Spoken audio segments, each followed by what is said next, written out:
Good day, students. Today we're gonna talk about women's health. Our focus is on women's reproductive system. Maybe some of you might be asking why women's health and not men's health. Well, women are special in the sense that they have the capacity to bear children, and their biology is very complicated. And because of that, women's health not only affects themselves, but it also affects families. It affects communities. Women's health affects countries, nations. Therefore, it's important to understand how their body physiology is designed, how it functions, and how to deal with health problems related to women. So firstly, it's important to understand that the role that hormones play in women's health. These are the cardinal compounds, or let's say chemical signals in the body, which have a huge impact on the development of women, especially reproductive systems in women. So, how do you define hormones? Basically, hormones are organic compounds, which are basically chemical signals, which once produced, they actually trigger and affect the activity of distant tissues in the body.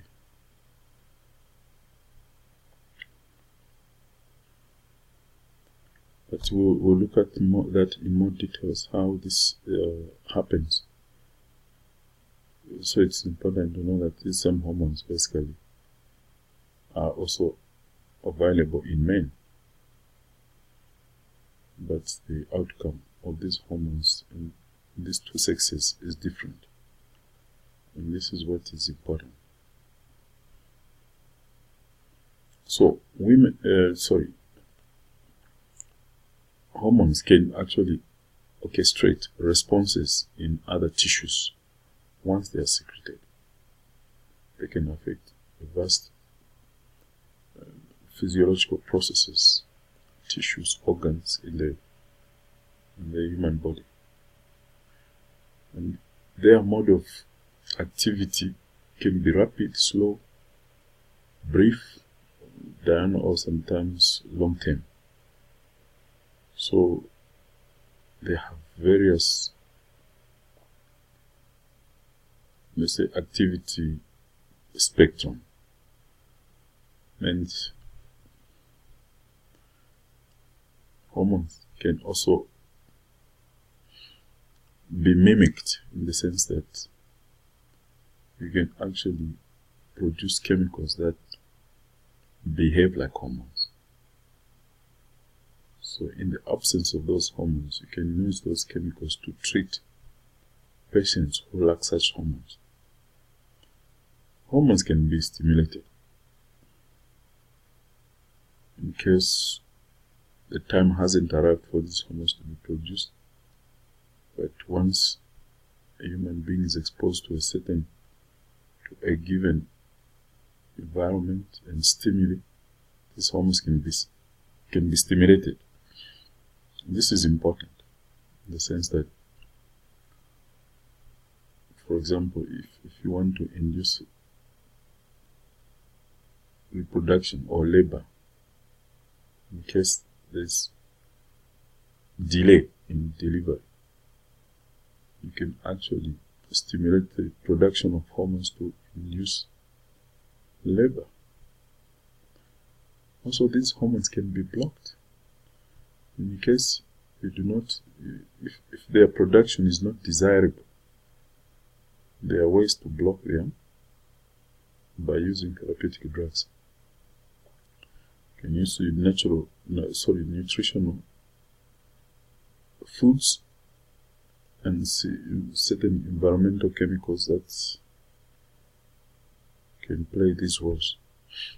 So, what is key in women's health is their reproductive system. It's way more complicated than men. And as you can see on the picture there, basically we have the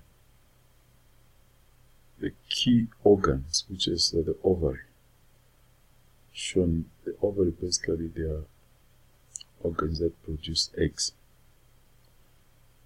And just next to the ovary is the fallopian tubes, which receive the egg as it migrates to the uterus. And the rest I believe you know.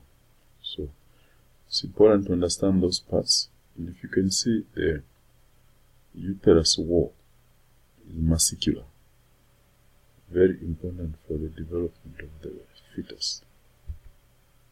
Okay, let's just zero into the ovary. We look at the structure, how the ovary looks like, and what is it made of, and what are the physiological processes that take place during the reproductive cycle of women. So, as you can see on the drawing there, we have an ovary with various stages of egg development. The first one beginning from the primary follicle all the way to the corpus luteum regression. What is key also is to just at level 4, once the egg is developed, the ovary opens to release the egg.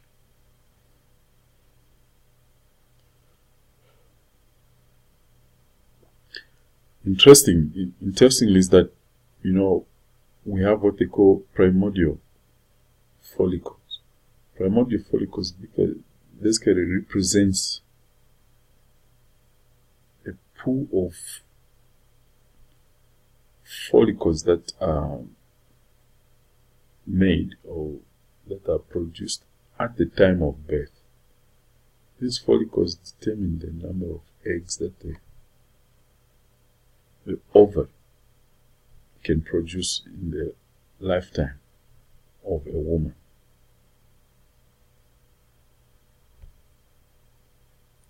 So what it means that all the ovaries are actually formed before birth. So between the months of 6 to 9 of the gestation period, these ovaries are already formed. But interesting enough, between the birth and the menarche, meaning from the time the baby is born to the time the girl receives the first menstrual period, she will have lost several millions of these eggs. And eventually, only 400 will actually complete the developmental cycle and undergo ovulation. So basically, this is the mystery of the ovary reproductive system. Okay, now, how does the ovulation, how is it controlled? As we said earlier, hormones are responsible for the sex development and the reproductive system. So it's important to understand where these hormones are produced. we have the hypothalamus and the pituitary glands, which are situated in the central part of the brain. These are the cardinal organs that produce hormones. They are called this control center, hormone control center. So, if you look in detail what really happens in the pathway of this hormonal production, once produced, for example, in the hypothalamus, we have the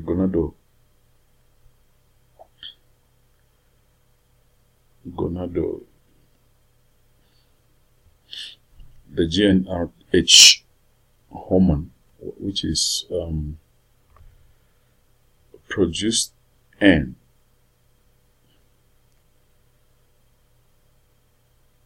this also influences other hormones produced in the pituitary. For example, the follicle-stimulating hormone and luteinizing hormones. Once these hormones are produced, they migrate to the ovaries. In the ovaries, they actually trigger or activate the production of estrogen, progesterone, and testosterone. So it's important to understand that the ovary produces estrogen, progesterone, and testosterone. These three hormones are called sex hormones. Precisely, they are called sex steroid hormones.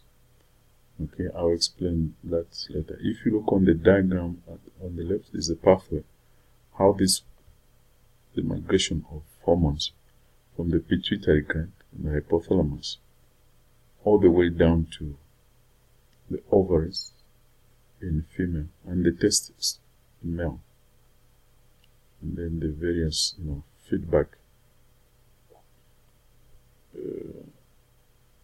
activation.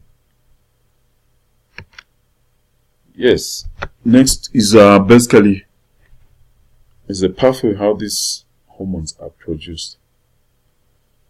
I'm not going to go into details about this, but it's important to understand that basically the cholesterol production pathway is part of the sex hormone synthesis pathway, and from the cholesterol pathway you get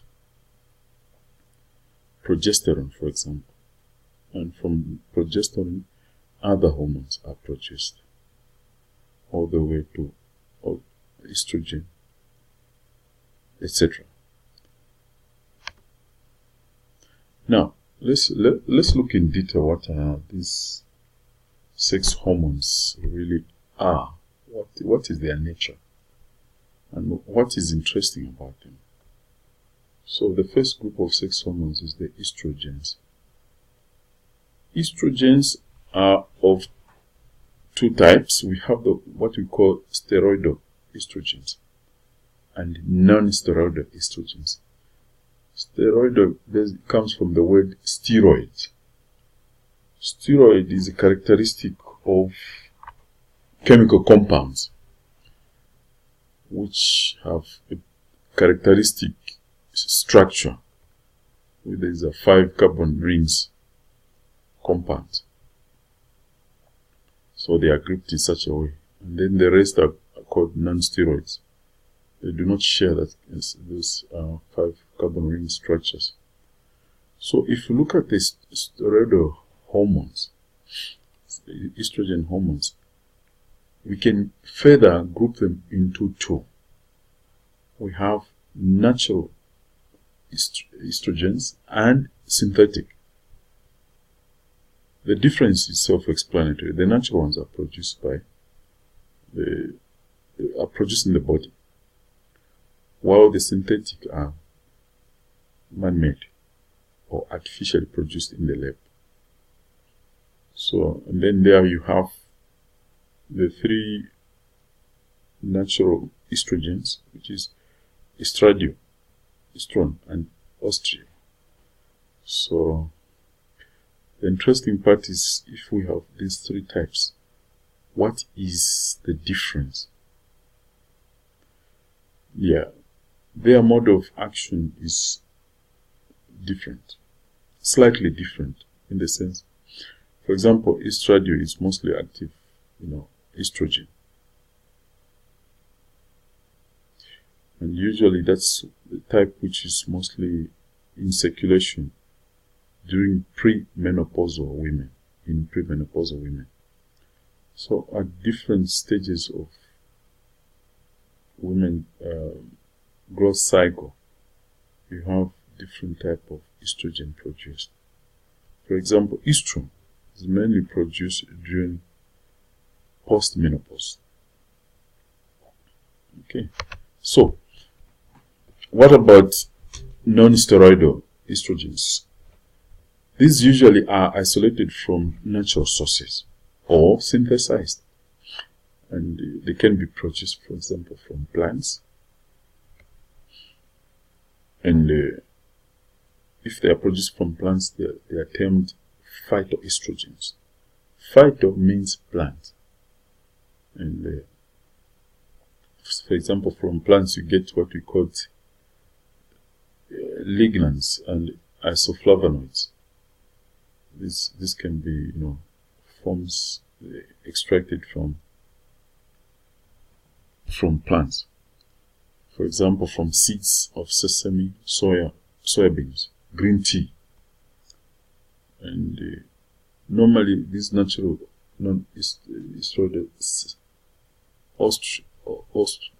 estrogen are weak form of estrogens. They are not as strong as the natural ones. So it's important to know their efficacy. And if you look at this synthetic non-steroidal estrogens, we have a couple of them there. There are about 4 of them. Yes. Now, what do estrogens do? Estrogens, once secreted, they can actually affect and stimulate a vast amount of organs in the body.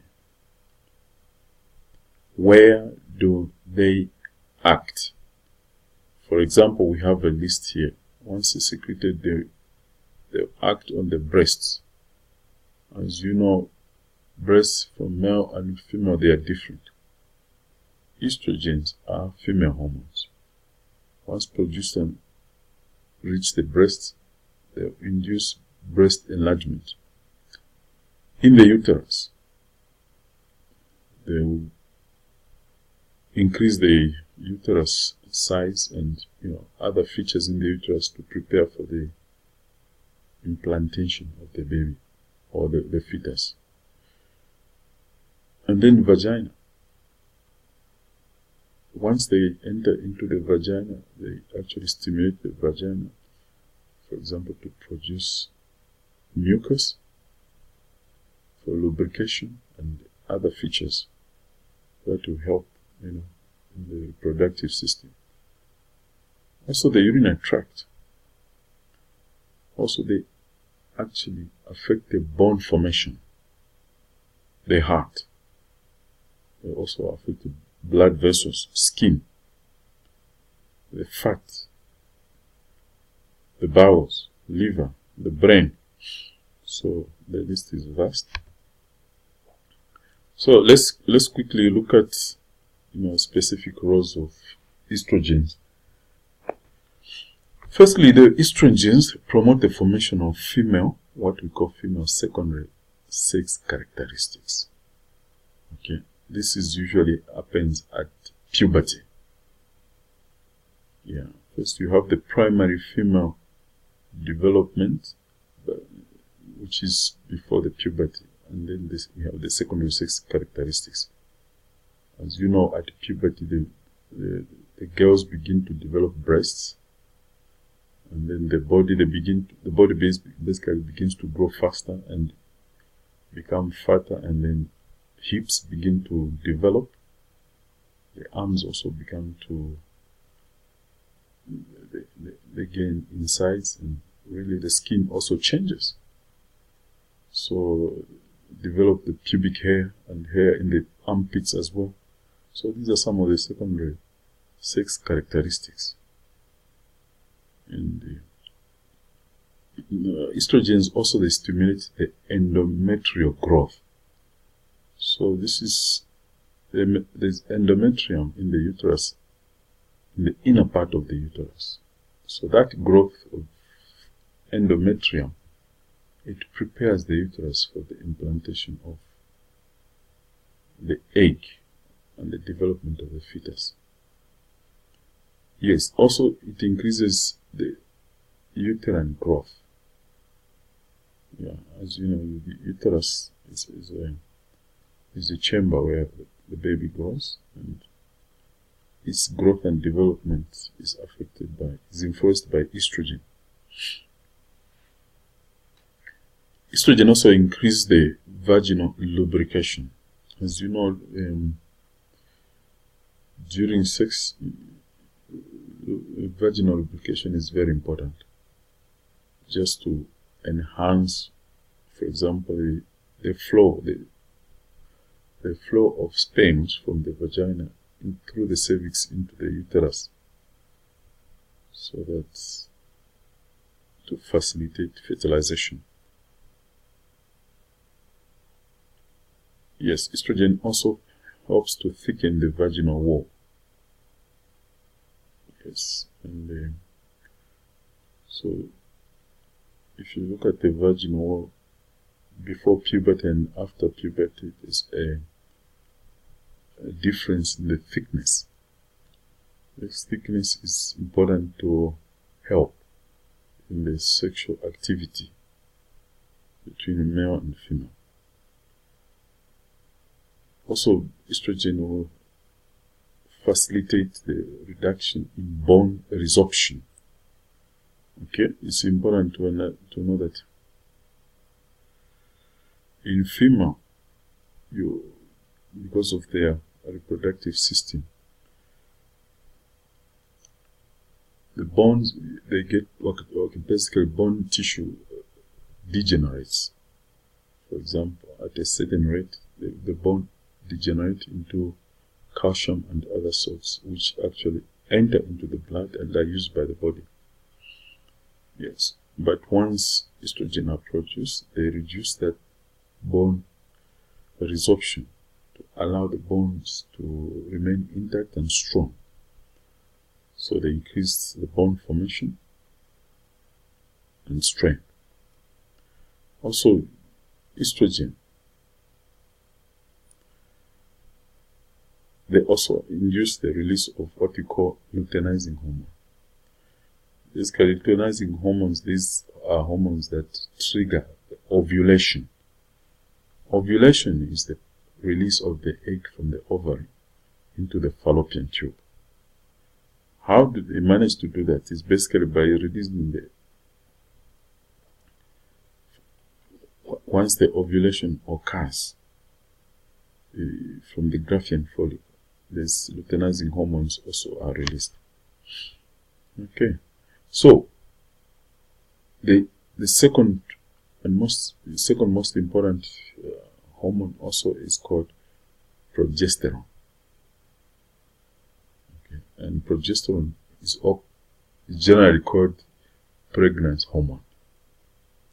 Okay, its role mainly is to prepare for pregnancy, and as we will see later, basically it converts the endometrium to its secretory stage. So it helps to secrete whatever secretions need to be produced to allow the egg to develop and implant into the uterus.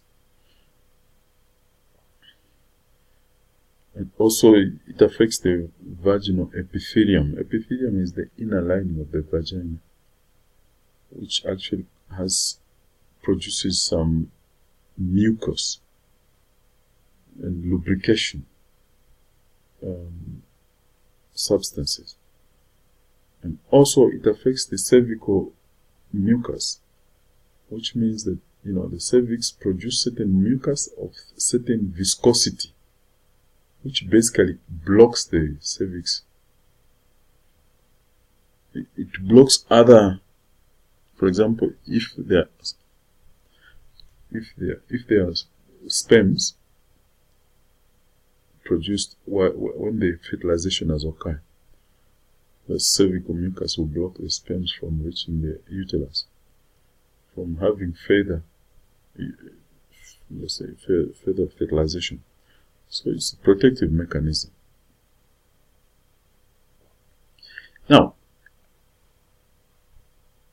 if pregnancy did not occur, which means if fertilization of the egg did not occur, the progesterone levels will actually decrease. And once they decrease, this leads to what we call menstruation. So which means all these developments which I mentioned above, for example, the changes in the endometrium, the vaginal epithelium, and all those, increase in the cervical mucus and all this stuff. Once the progesterone levels have gone down, they degenerate and are released.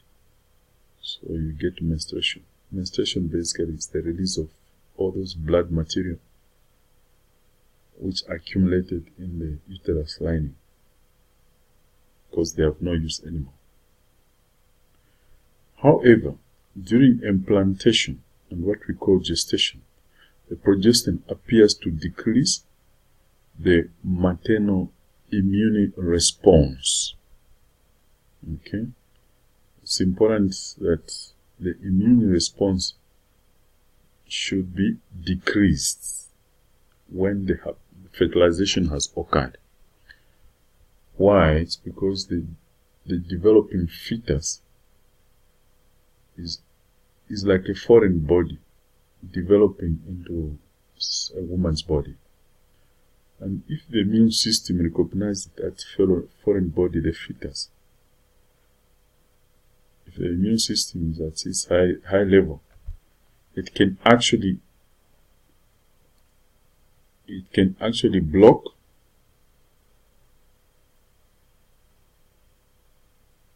or kill the fetus and remove it from the system. So it's important that the immune system should be low and allow the fetus to develop. And also, progesterone inhibits lactation during pregnancy. Okay, lactation basically is required after the delivery. So what will happen is that all the milk that is produced in there will be inhibited or will be blocked by the progesterone. At pregnancy, the progesterone levels decreases, and once it decreases, it triggers the production of milk, which is the lactation. Okay, so in a nutshell, those are the two major sex hormones that are important for female. Now, let's look at the various developmental stages of a woman lifespan, a female lifespan. What happens from the time of fetus development to what we call post-menopause? It's interesting if you look at all these stages, how they differ from men, in the sense that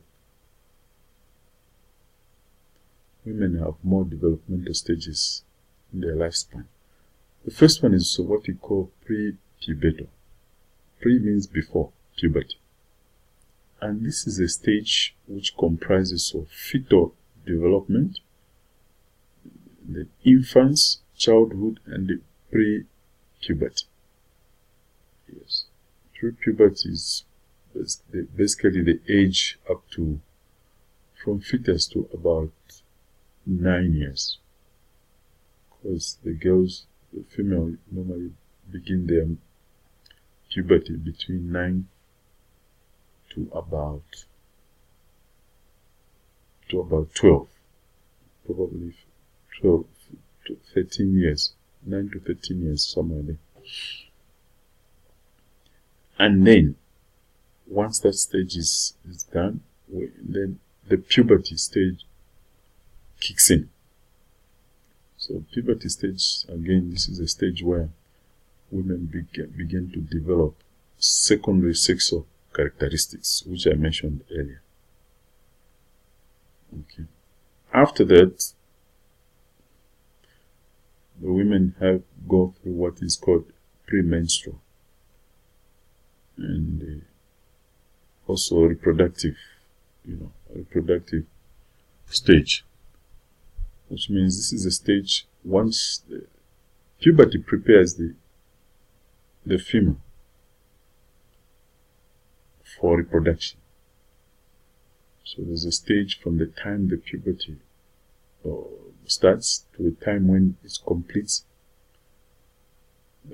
But the time it completes, all the organs and the features in the woman's reproductive system are ready for reproduction.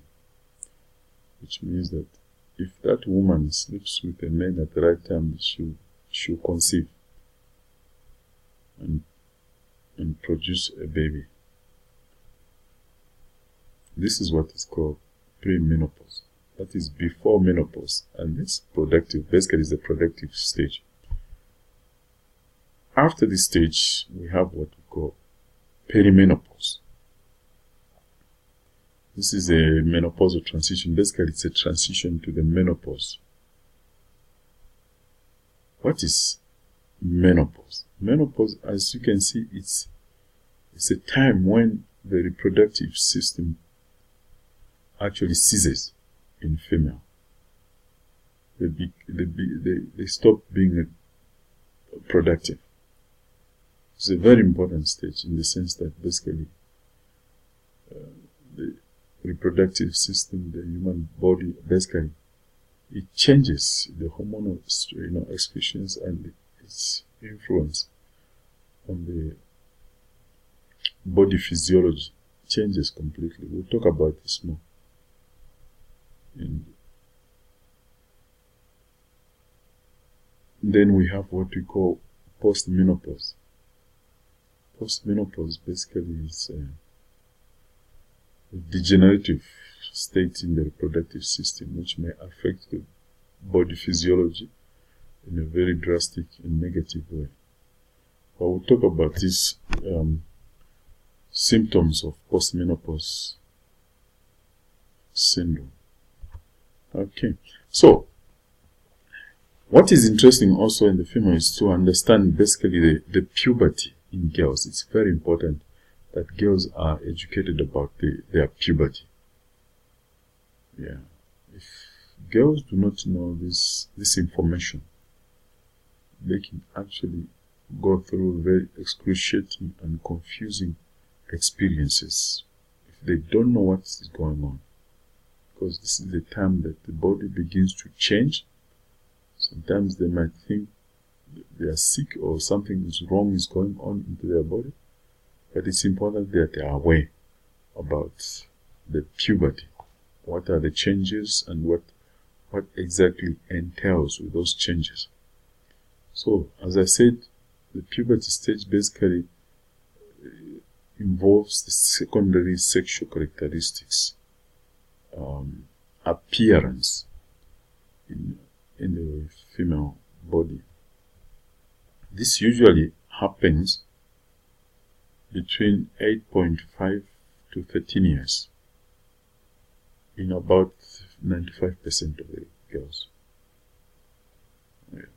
Again, this varies because, again, people, depending on for example, the environment, depending on the genetics and other issues, for example, nutrition and health, other health-related issues.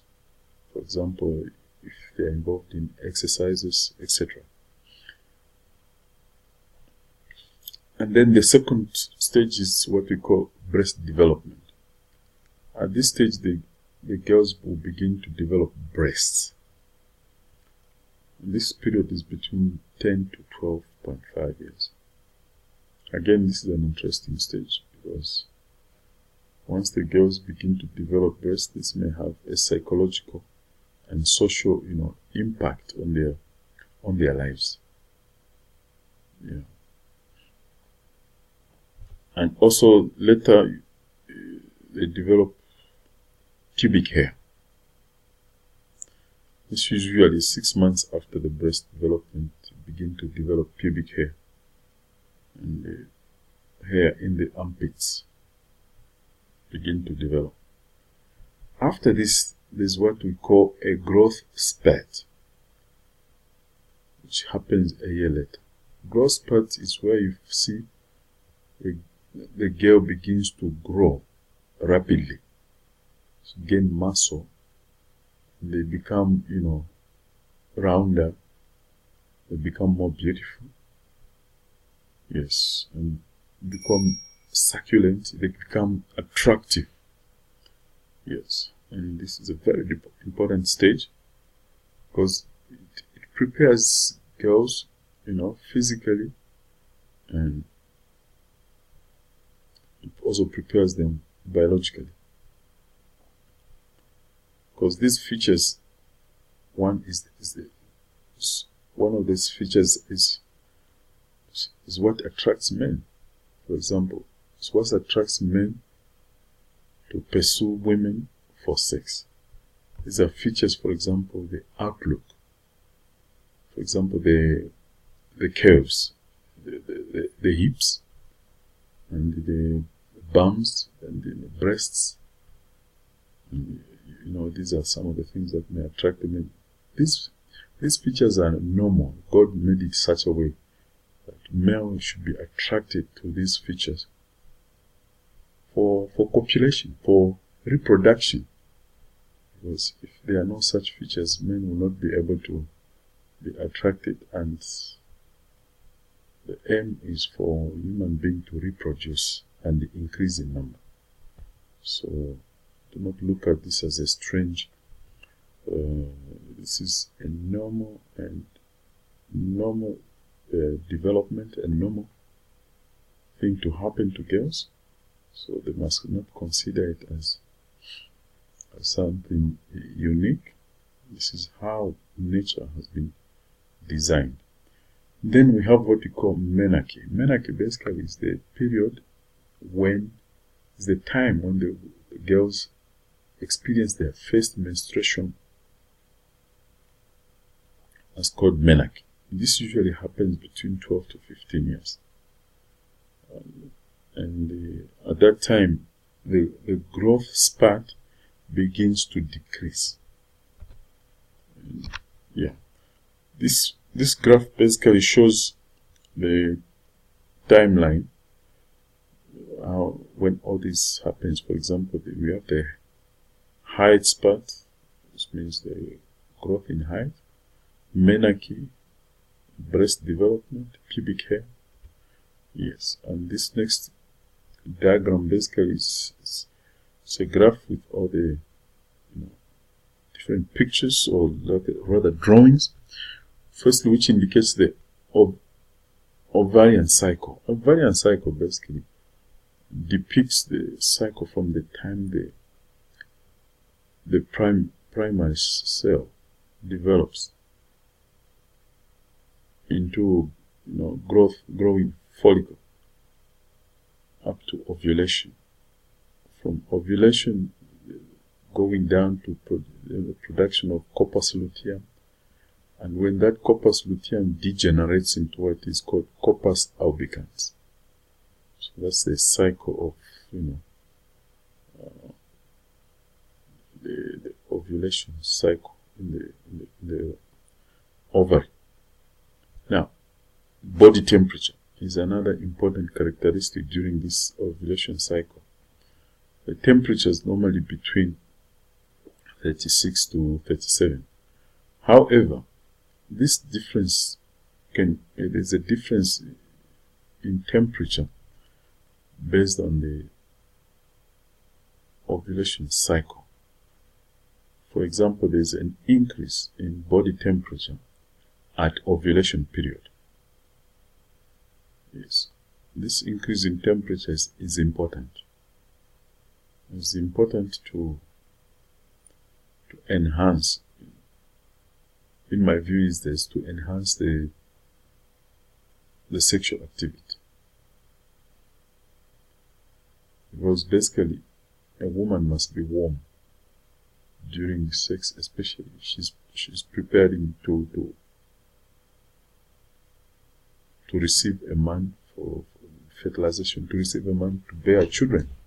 She must be warm, and a man is more excited when he enters into a warm woman. That facilitates ejaculation of sperms and facilitates the rapid, egg fertilization. So this is a natural phenomenon, a natural, system. Okay.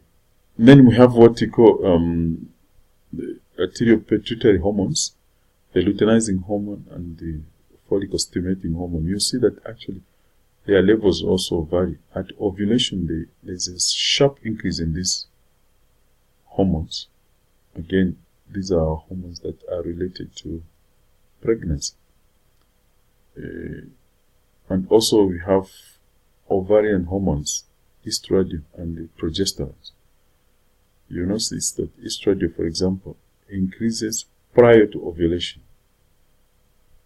And then once the ovulation has occurred, there is a sharp decrease. Why? As soon as there is a sharp decrease, there is also a sharp increase in the progesterone. I remember progesterone, as I told you, is a pregnancy hormone. Because at that time, it is assumed that the egg will be fertilized. So the progesterone will kick in, and the entire uterus will prepare for the implantation in case there is fertilization. If that does not occur, then the progesterone levels begin to go down. So if you look at the uterine cycle, the drawing underneath there showing blood and everything, you notice that as soon as the progesterone levels go down, the uterine, build-up of all those material begin to degenerate. And that's what leads to menstruation. So this is a very, very good diagram, very informative, because it has all the interesting features about female sex, let's say female ovulation cycle. Okay, now it's important also just to know how the fertilization occurs.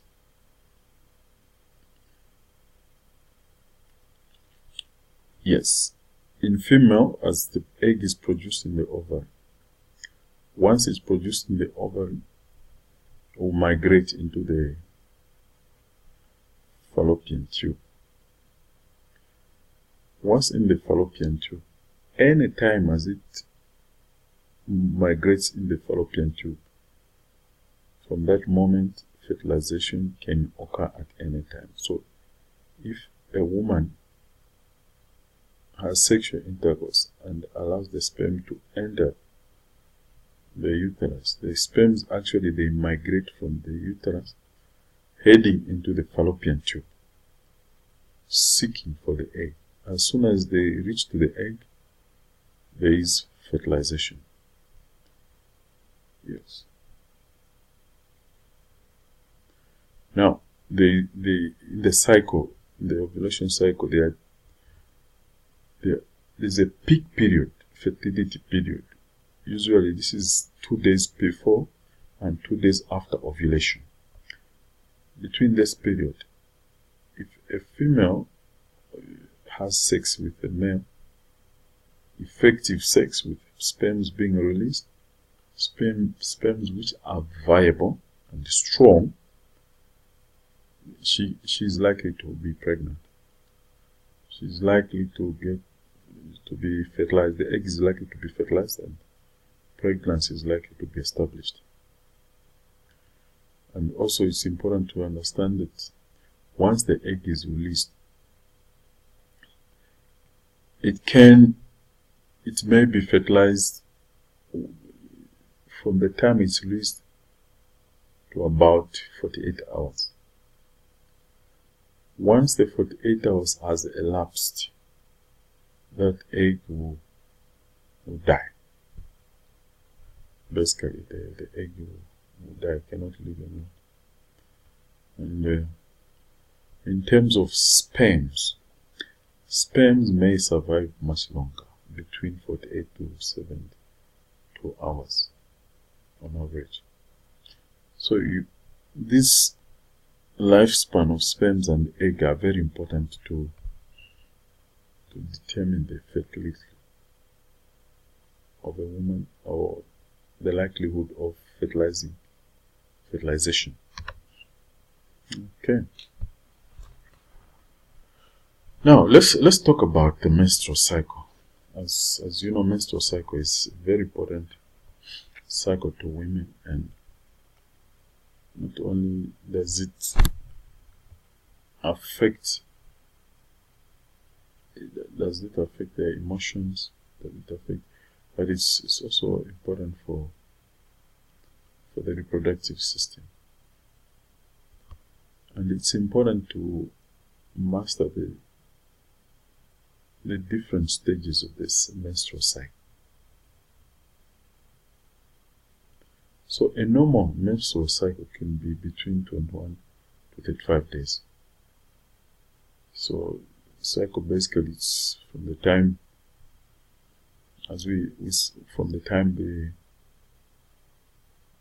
the egg is produced, it develops, to the time the egg is released, from the time the menstruation occurs. Now, this period from 21 to 35 days varies from female to female based on a number of factors. Some of these factors can be pregnancy, for example. And if a woman is pregnant, the menstrual cycle is basically ceases. If a woman also is breastfeeding, the menstrual cycle is also affected. Menstrual cycle is also affected by extreme exercise. If a woman is exercise extreme workout may affect the menstrual cycle. And also, if a woman is has extremely body weight or weight loss, if she's extremely fat or extremely thin, that again is not good. It may affect her menstrual cycle. Stress is another important factor.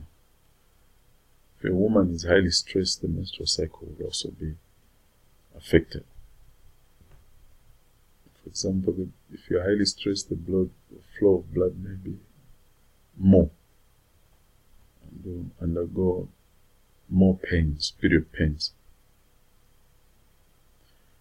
There are certain medical conditions, for example, that may also affect the menstrual cycle. For example, the thyroid disease, polycystic ovarian syndrome. These are very important medical conditions, and you've heard also, conditions where, for example, if a woman has got fibroids, and sometimes they get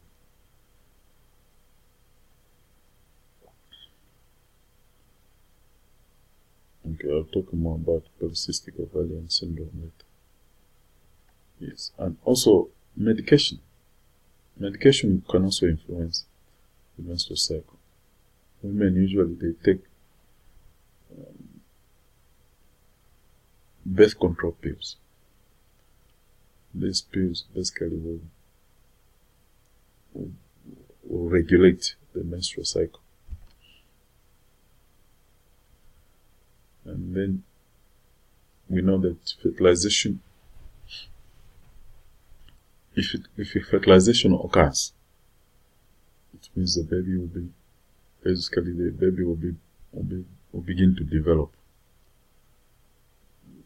Fertilization is one thing, but also we must look at the impact of fertilization. Is the baby developing at the right time in a family? Is the baby developing at the right time in a community? Is it developing at the right time in the nation? Because that pregnancy can have an impact on the female, can have an impact on the family, the community, and the nation. The delivery of that baby also has impact on all these levels of community. That's why it's important to educate girls, it's important to educate women about this reproductive system information so that they can make informed decisions. They should be able to control themselves. If there's no control in childbirth, you cannot have overpopulation. And any issues regarding overpopulation at family, community level can have economic and social impact.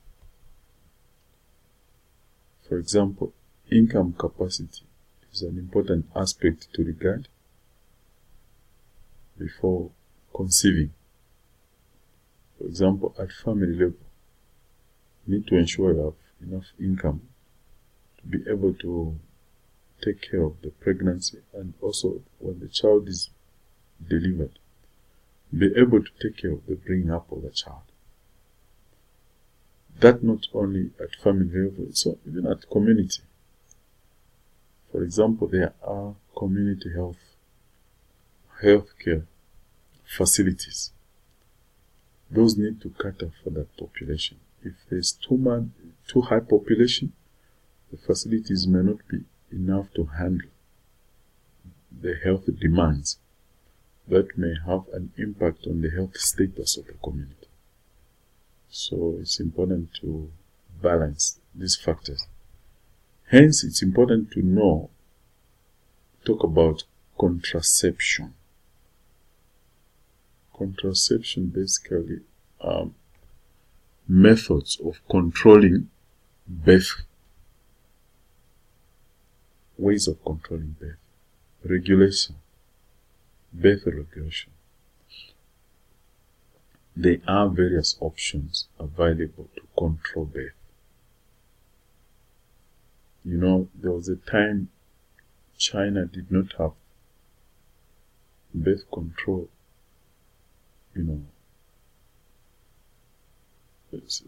tools, and there was a population explosion.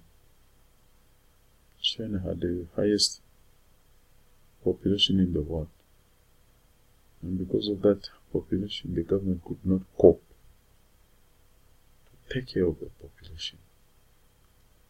There were negative impacts on the social and economic aspects of people's lives.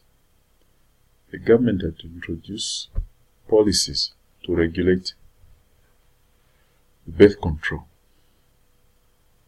Okay, I'm not going to go into details, but China's study case is a very important indication on what actually pregnancy population what impact it can have on the life, health, and well-being of people. So it's important to balance these aspects. Yeah. what are the options available? The various options available basically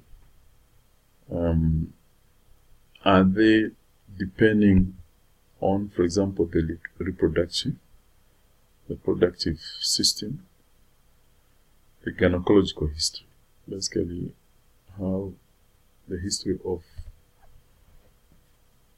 the lady, or the woman, the female, what she has gone through, will also determine what option to take. The medical history, whatever medication she's been on, will play a role on what type of contraceptive will be suitable for. Sometimes religious and cultural consideration. For example, there are certain religions that may not allow certain contraceptive options, and also personal choice. So these are some of the factors that may influence contraception options. Firstly, before we talk about all these options, there are two, let's say,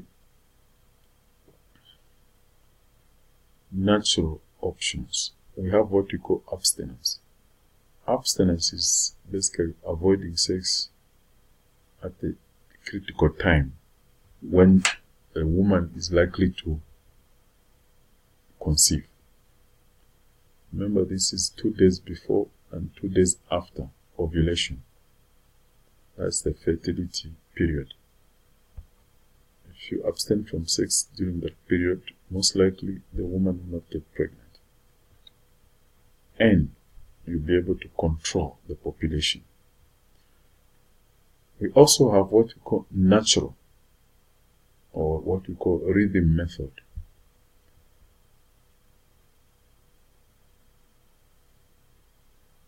So this is basically avoiding sexual intercourse at the most fertile part of the cycle. So abstinence basically is not having sex. Yes, and then the natural or rhythmic method is having sex, or rather avoiding sex at the most fertile part of the cycle, as I said earlier. Now let's talk about the artificial methods. We have the first one, which is the barrier method. Second one is the hormonal method. The third one is what we call structural or permanent methods. Okay, let's look at the barrier methods. In male, the most famous one, which is the condom use. This is the most, most common and most viable contraceptive option. You know what condoms are? You all know what condoms are? Yes. Basically, the condoms protect against STIs. That's one of the positive features about condoms. And they physically block sperms from entering the uterus. So, yeah. However, this method has some failure rate between 2 to 15% failure rate. How does this occur? Sometimes condoms break. Maybe because they have expired, the latex has lost its elasticity and breaks, or sometimes because of wrong use. The condom is wrongly used, it's likely to break.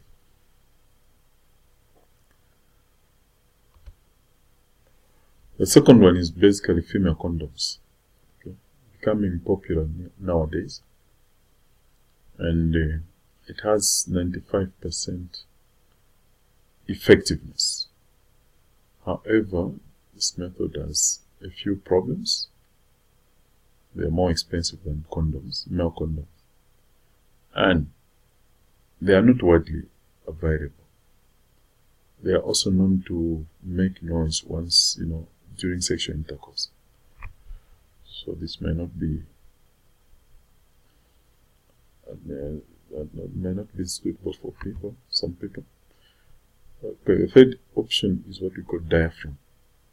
A diaphragm basically is a silicone dome structure, as you can see in the picture on the right, which is normally inserted into the vagina before sexual intercourse to block the cervix. And it can be used if you can't have hormone preparations. For example, if you do not have other preparations, other methods, this is one of the options that can be used. Or if one is breastfeeding and you want to avoid getting pregnant, so one can use the diaphragm. The only problem is that it does not protect they do not protect against sexually transmitted diseases. Yes, and sometimes the person might get what we call toxic shock syndrome. Toxic shock, basically toxicity. Some people they may react to this silicone diaphragm, and this is not common, but it's a rare experience. So yeah. Now let's look at the hormonal contraceptive. This is the most common method in women. Basically, this method or option basically aims at inhibiting ovulation and fertilization. So there are many types. Okay. The key ones here, basically, the first one is combined oral contraceptive pill. The second one is progesterone oral, progesterone subdermal implant, injectable progesterone vaginally, and progesterone intrauterine device. We'll talk more about this. Let's first quickly look at oral contraceptive pills. These are very common. They are cheaply available, and widely available as well. Yeah, and these are combined estrogen and progesterone hormones. Yeah, and these are taken for the period of 28 days. And as you can see on the right there, these are pills that are taken in a sequence. This sequence basically determines the hormonal levels. In each of those pills, the hormone levels are different to allow the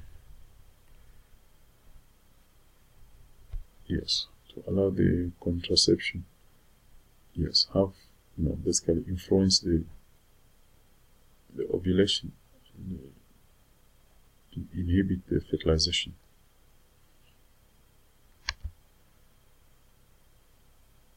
Okay, having said that, let me quickly talk about the positive and negative impact of oral contraceptives.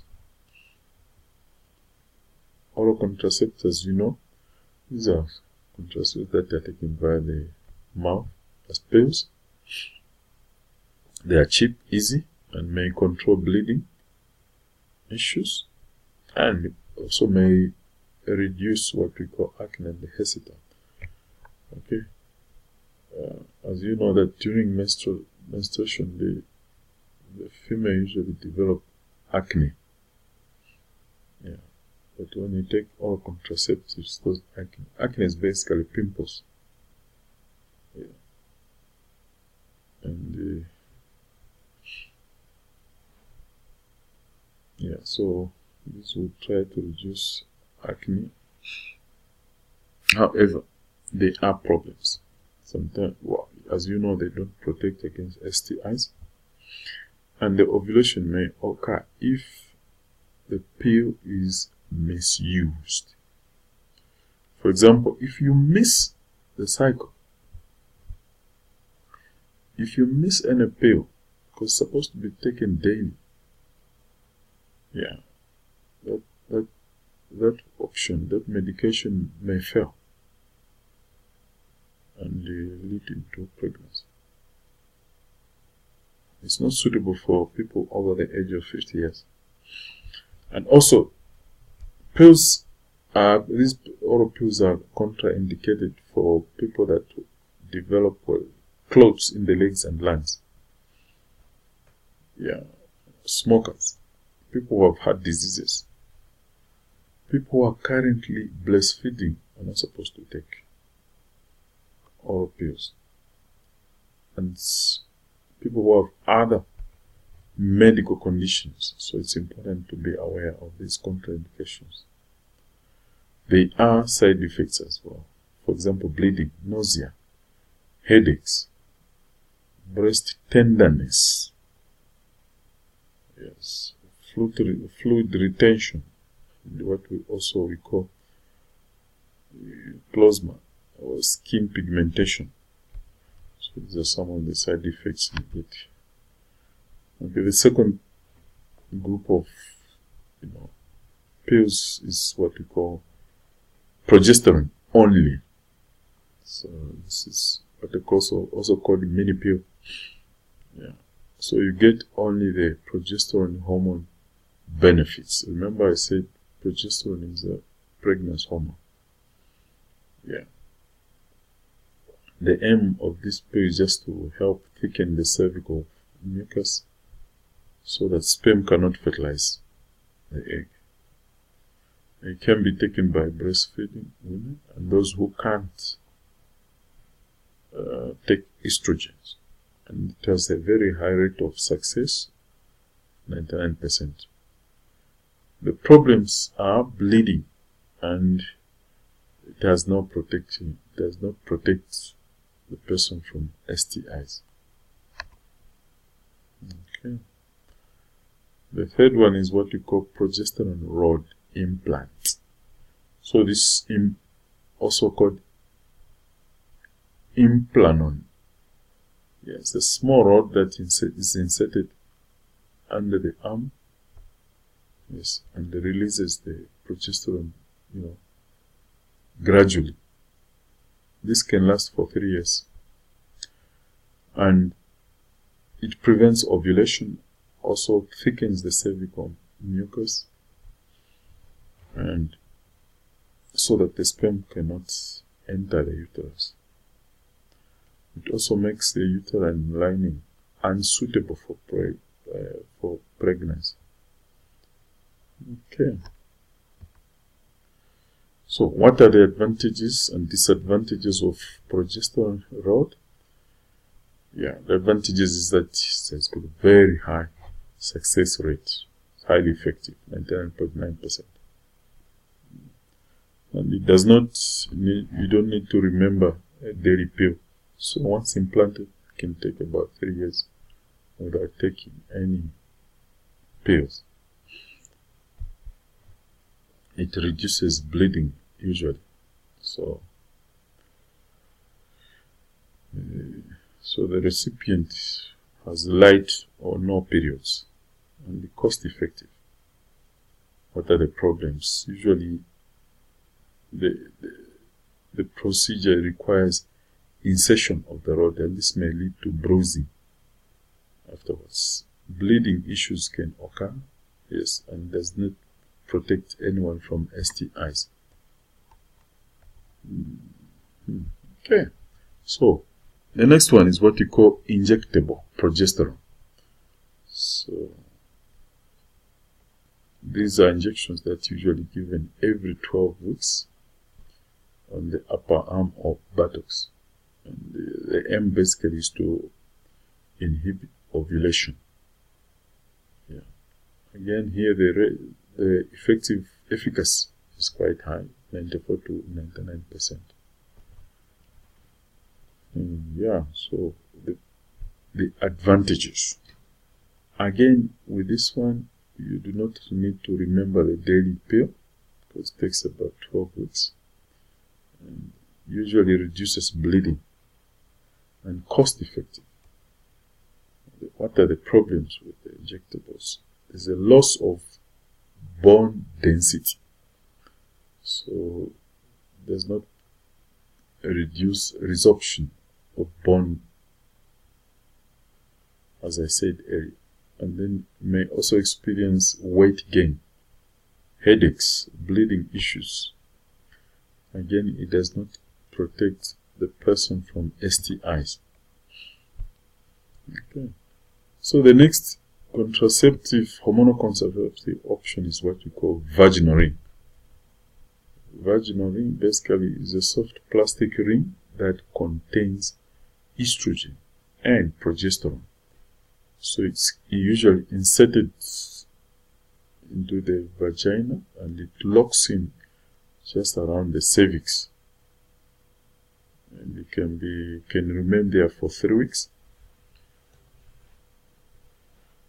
Then after 3 weeks it's taken out, and then one will be without it for another week. And then following that week, a new one is inserted. It acts by inhibiting ovulation, and as you can see on the right, the diagrams indicating how it's inserted, where it's supposed to be inserted, and how it looks. Yeah. Interestingly, the vaginal ring is contraindicated. Yeah. As per OCP.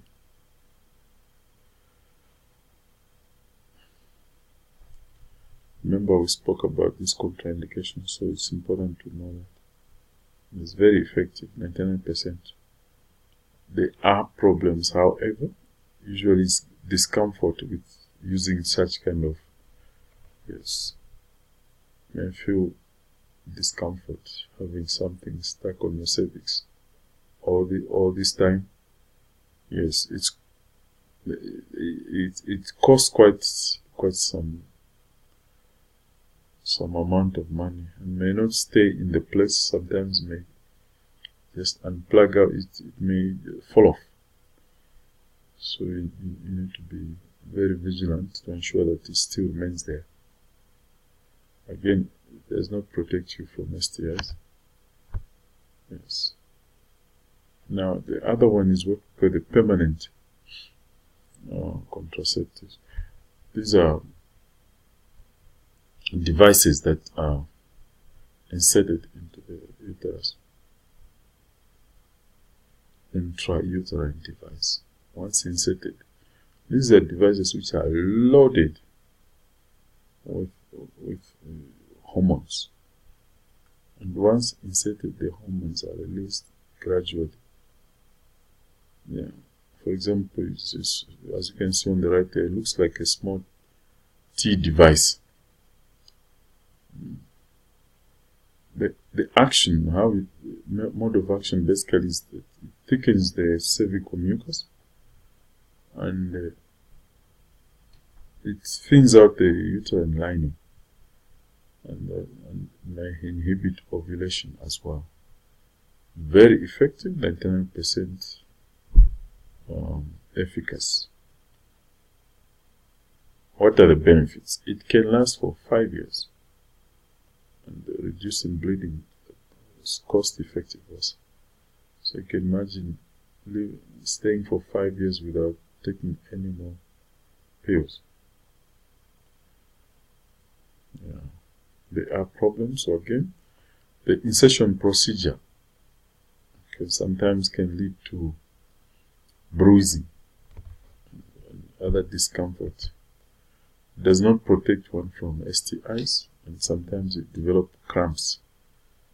And then there's also a likelihood of expulsion, meaning the device can be expelled, especially due to movements and other activities. So you need to be aware of that. So just more about, the devices basically. These T devices usually are made of copper or copper material. And they are loaded with hormones. These are then you insert it in the uterus, and they stay there between 5 to 10 years. Wow, that's a long time. Yeah, so there are problems, potential infection with insertion. While inserting, you need to ensure that you are in a sterile environment. Whatever you use must be sterile, because if you may introduce contamination and lead to infection. And with this kind of contraception, usually it leads to heavy bleeding.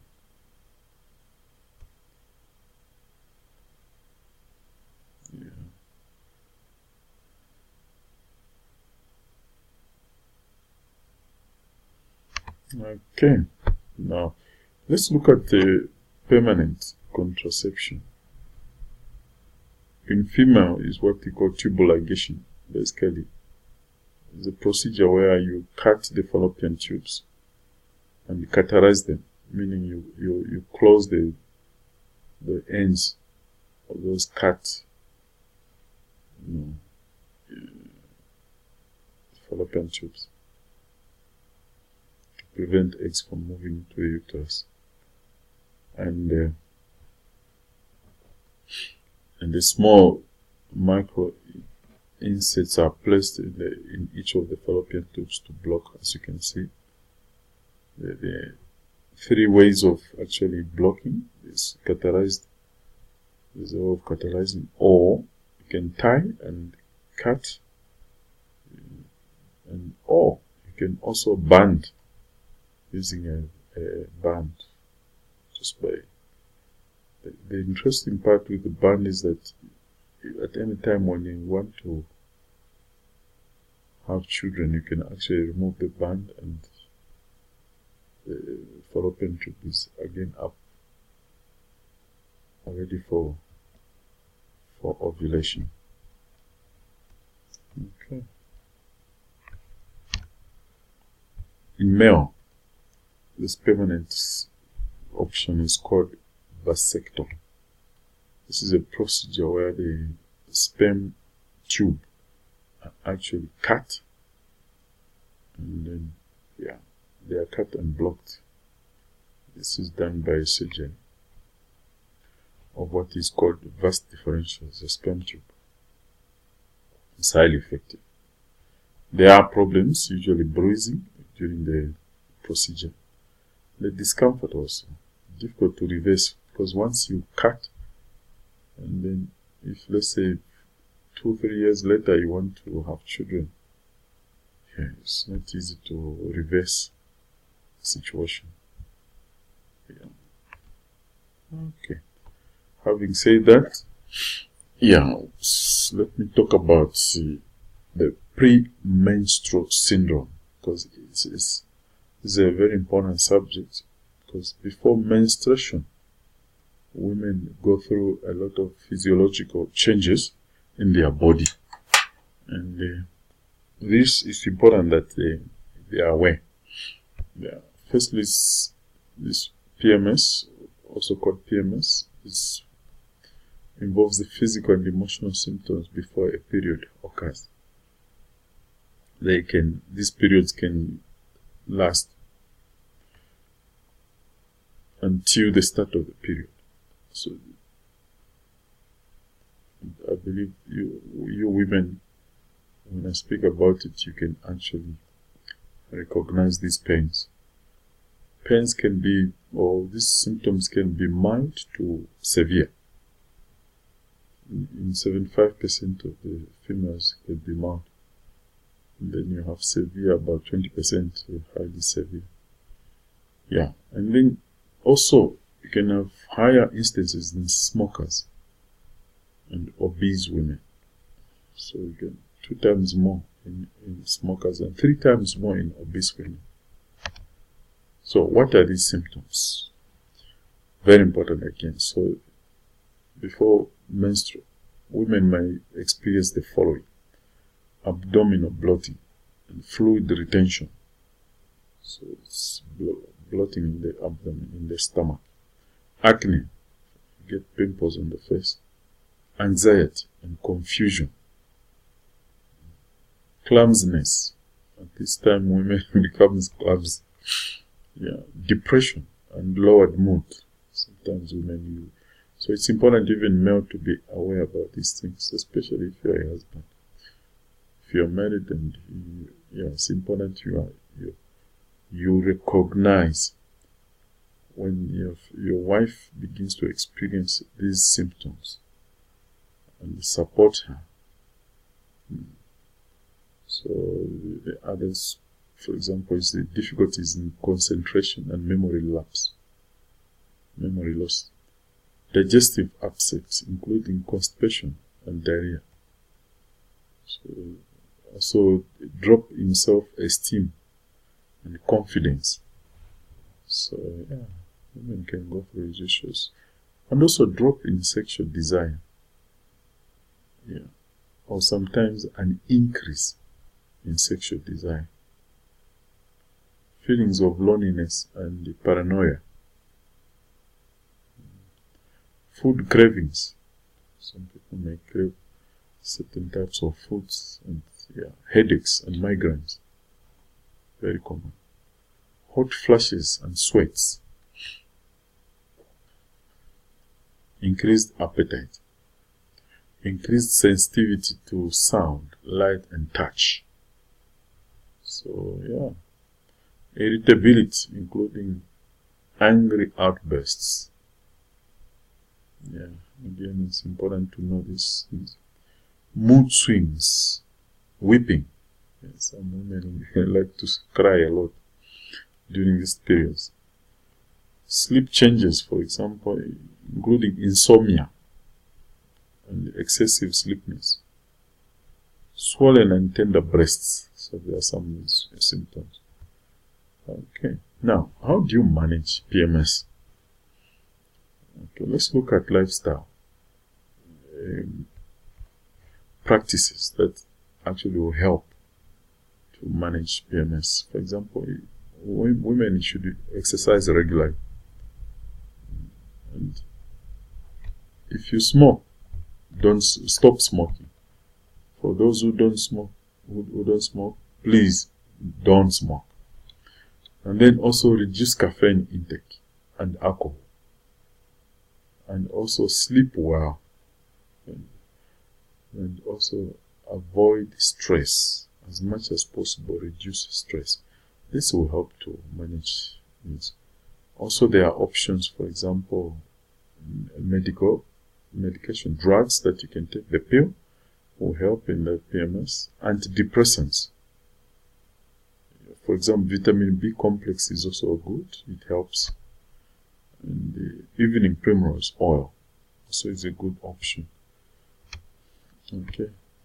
Remember earlier I talked about polycystic ovary syndrome as one of the problems that are common in women. This may influence the ovulation cycle. So in such kind of syndrome, individuals may experience two or more of the following. For example, chronic ovulation. And, so chronic ovulation, chronic anovulation, meaning lack of ovulation. For example, having less than 8 cycles per year. And because normally it's supposed to have monthly cycles. If you have monthly cycles, which means per year is supposed to have 12 cycles. But if you have less than 8 cycles per year, that's one of the symptoms. And then hyperandrogenism. Yes. So this is a condition, for example, that is brought about as a result of, clinical or biochemical reactions in the body. For example, clinical, you get, for example, acne. Acne is pimples. Hesitant. We get also the development of hair, alopecia. For biochemical bakers, you get raised levels of testosterone. Sometimes you also get precursor hormones, either plus or minus precursor hormones. So why? In fact, when you have testosterone, usually it's a male hormone. Now, if you have higher levels of testosterone in a female, this may result into increased hairy on the female. Female become hairy. For example, you notice some women have got beard. Yeah, okay. And also may experience polycystic ovaries. So this is where you get more than, yeah, you can see the picture there. It's a number of ovaries, within the tissue. Now, this kind of syndrome basically can occur 6 to 18%, in the population. The cause is not unknown. Could be genetic plus environment, but it's not clearly known. But however, weight gain is said to actually promote POS. Weight gain is a catalyst. And, what are the health implications of polycystic ovary syndrome? Firstly, one is reproductive. You get irregular cycles, highly irregular. And then you get also, cosmetic effects, implication, acne. You get, as I said earlier, pimples on your face, and then you get hair, facial hair. Because as a woman, you're not supposed to have, hair. Then you also get metabolic issues, for example, insulin resistance. Become diabetic. And weight excess, lipid abnormalities. So, how do you manage PCOS? Lifestyle, as I said earlier, diet is very important, and exercise. You need to aim for 5 to 10% weight loss. Very important to maintain weight in female. Cosmetic. You can use laser to remove the acne. And you may also use oral contraceptives. They help to remove the acne.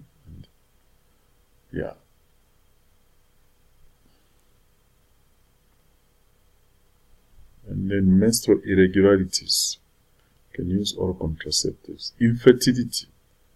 You can use what is called Metaform or reproductive assistance. There are many ways of many reproductive options.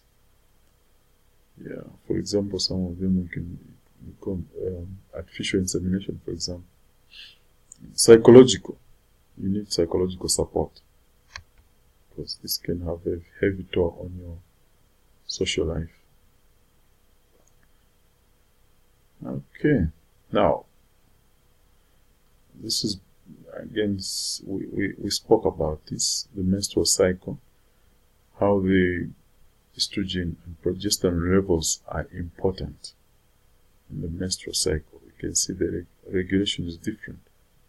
An increase of estrogen happens before ovulation, and then progesterone levels increase after ovulation.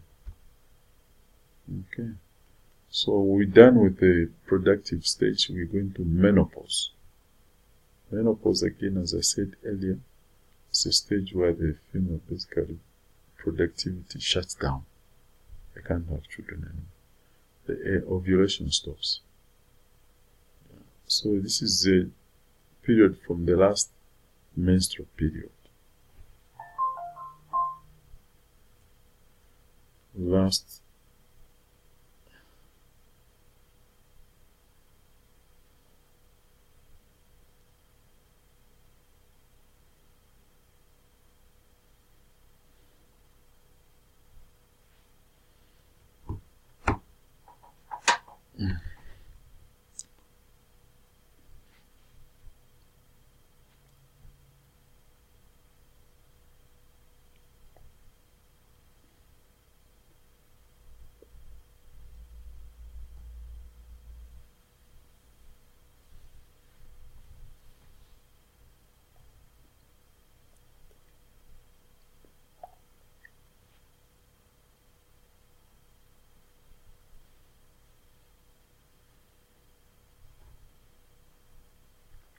sorry. Yeah, something happened here, but I'm sorry for that. Yeah. Oh, yes. Forgive me. I'm recording this at a very, very early in the morning. So, okay, let's continue. Sorry. Yeah. Basically, we have the natural versus surgical methods of dealing with the menopause. The removal of ovaries, often at the time of what is called hysterectomy. Heterectomy. So by the removal of ovaries, we help to deal with menopause issues. Average age of menopause 51 years, and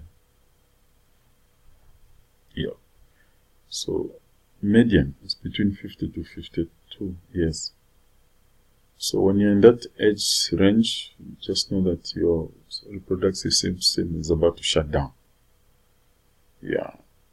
So what does this entail? Basically, physiologically, is a cessation of ovulation and loss of the ovulation cycle. And, so we have what they call perimenopause. That's the time from when the symptoms and signs of approaching menopause begin until 12 months after the final period. It's called perimenopause. Then you get all those characters. For the women, for example, may experience menopause symptoms prior to the final. Yeah. So what are the symptoms? So between menopause and perimenopause, you get, for example, from no symptoms at all in 20% of the people to the following. You get hot flashes, night sweats, vaginal dryness, anxiety, mood swings, depression, incontinence. Incontinence basically is the inability to control the feces. Sometimes you find that feces will inadvertently be released. Frequency, memory loss, lessened concentration, fatigue, muscle joint pains. So these are some of the symptoms. Okay, how can you deal with these menopause issues? We have what they call hormonal replacement therapy. So basically, because remember, menopause is the cessation of hormones. So by administering hormones, you may actually sustain or manage the menopause symptoms. And this basically includes the for example, the estrogen plus progesterone administration. Now, remember, estrogen is for symptom relief, and progesterone is for the uterine protection. And then you get estrogen which exposure usually is every day. Yeah, so HRT is one of the viable options that can help in controlling and managing menopause symptoms.